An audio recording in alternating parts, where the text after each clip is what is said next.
Hi friends, இன்றைக்கி பருப்பு உருண்டை குழம்பு வைக்க போகிறோம். எப்படி வைக்கலான்னு பார்க்கலாம் வாங்க. முதல்ல உருண்டையை ரெடி பண்ணி வச்சுப்போம். கடல வடை எப்படி செய்கிறீங்களோ அதே மாதிரியே குறைப்பாக அரைச்சி உருண்டை பிடிச்சி வச்சுக்கலாம், எல்லாத்தையும் கலந்து. இப்போ பருப்பு உருண்டை ரெடி பண்ணிட்டோம்.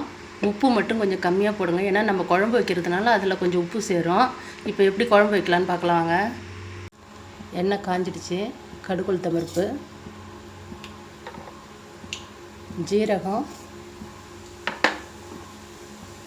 பெருங்காயத்தூள் கொஞ்சம் நல்லா பொரியட்டும்.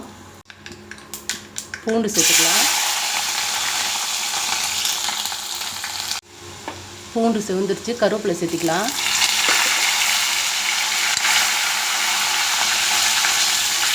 சின்ன வெங்காயம் சேர்த்துக்கலாம். நல்லா செவந்து வரட்டும். பச்சை மிளகாய் சேர்த்துக்கலாம். வெங்காயம் செவந்துருச்சு. இப்போ தக்காளி சேர்த்துக்கலாம். மஞ்சத்தூள் சேர்த்துக்கலாம். தக்காளி நல்லா மசிய வதக்கி எடுத்துக்கலாம். தக்காளி நல்லா மசிய வதக்கிக்கிட்டோம். இப்போ மிளகாத்தூள் சேர்த்துக்கலாம். பச்சை வாசம் போக நல்லா வதக்கி எடுத்துக்கலாம். பச்சை வாசம் போக நல்லா வதக்கி எடுத்துக்கிட்டோம். இப்போ புளி தண்ணி சேர்த்துக்கலாம்.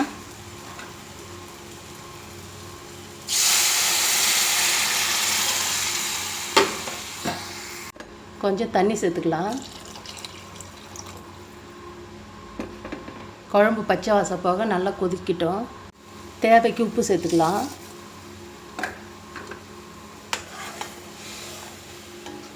பத்து நிமிஷம் குழம்பு கொதிக்கிட்டோம்.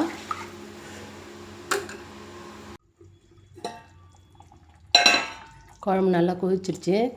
இப்போ அடுப்பு சிம்மில் வச்சுட்டு ஒரு உருண்டையாக சேர்த்துக்கலாம்.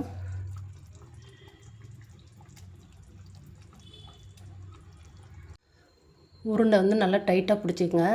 குறைப்பாக தான் அரைக்கணும். நைஸாக அரைச்சிங்கன்னா உருண்டை களி மாதிரி ஆகிடும். ஒரு 10 நிமிஷம் சிம்மில் வச்சுருங்க. நல்லா உருண்டை வெந்து மேலே வரும். அதுக்குள்ளே நம்ம தேங்காயும் கொஞ்சோண்டு பெருஞ்சீரகமாக அரைச்சி எடுத்துக்கலாம்.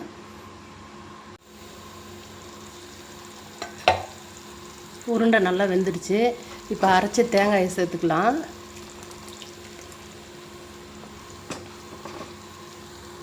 ஒரு கொதி வரட்டும், பார்த்துடலாம்.